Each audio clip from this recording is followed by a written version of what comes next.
All right, where do you want to start? You pleased with that scrimmage? I mean, pleased with what you saw today, Ryan? It was practice 6, and one of the things we've been talking a lot about is competing. So you heard it over and over again, and that's what we're trying to do is the winner or loser. Whether it was the individual drills, team drills, 7-on-7, red zone pass, the goal line tackle early in practice. Something we really wanted. It went all the way down the wire, 102 to 100.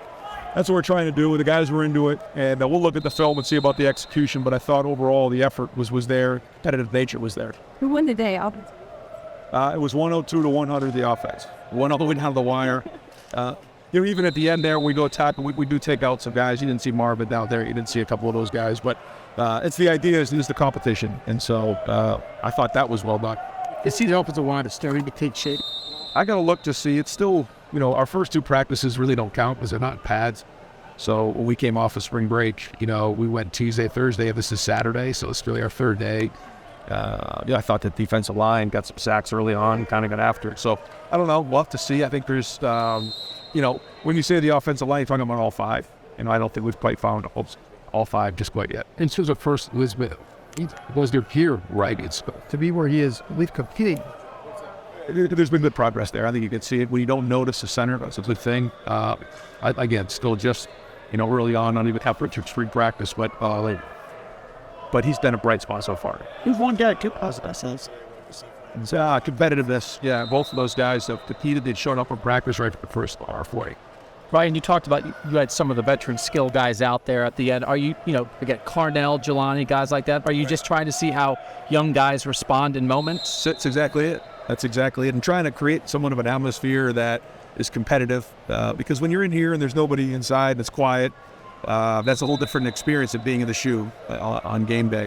Not that this is the shoe, but having so many people here today and, having the music loud and sort of chaotic is what we're trying to create, just to see how they respond to that moment and almost get them numb to it. How crucial are the competitive periods in the quarterback evaluation? And is it sort of a results-independent evaluation happens there, or does what the team does in those periods sometimes as important as what the quarterback does? Both. If you just looked at one drive, you could come to a conclusion real easy, but over time, and I think that's why, we talk about these in the, in the meeting room there, and we talk about, where the quarterback's at. It's hard to tell until you stack these days. And so, we'll grade every single snap today. We'll see how everybody graded out. But at the end of the day, we have to move the offense into the end zone. That's our job as a quarterback. However we do that, everybody has a different style.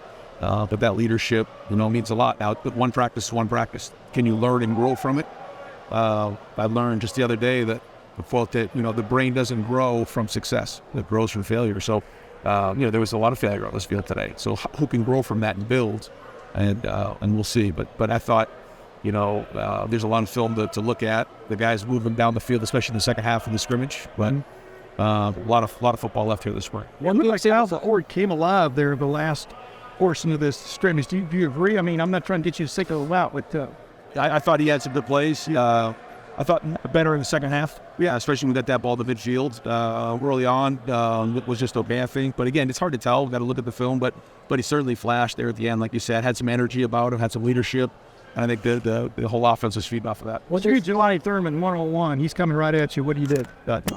It's like one day to emphasize, but it looked like Kenyatta was in the back there a lot. You guys see enough of him or going? We're looking for that production. I thought he put in a great year last year, put in a lot of work. He would go a lot against Paris, especially, in practice. And they would sit down over the bench for hours and just talk. And I know what Paris was doing. He was taking Butter's way to talk about, different things with offensive, defensive line play, top and tech.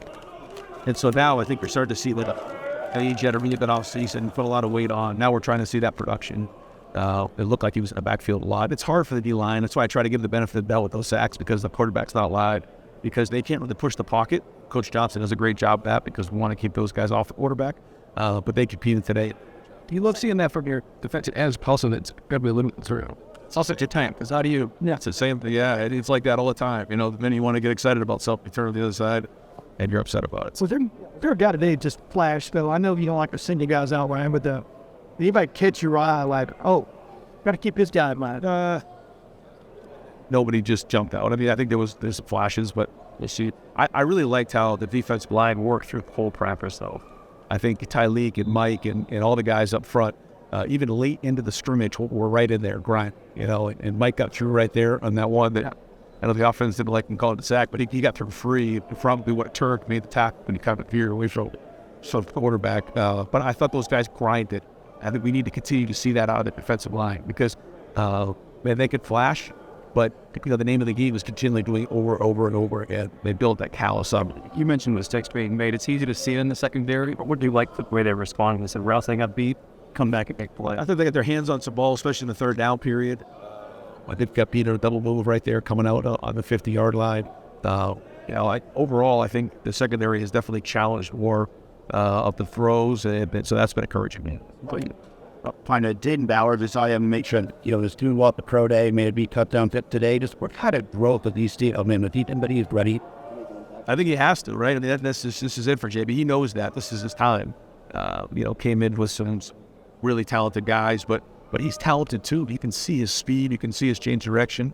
Even at the workout the other day, he caught a lot of people's eyes. So he has the ability, and hopefully if he can make plays like he did today, then he can start with. One last question. More comfortable moving around. You said that first practice, you were somebody used to. How not adjustment? Yeah, every day a little easier. It's new to me, but I like the way our coaches are coaching. I like the energy, so we better keep it. Ever been toweling the bullpen? Coach, thanks for being here, guys.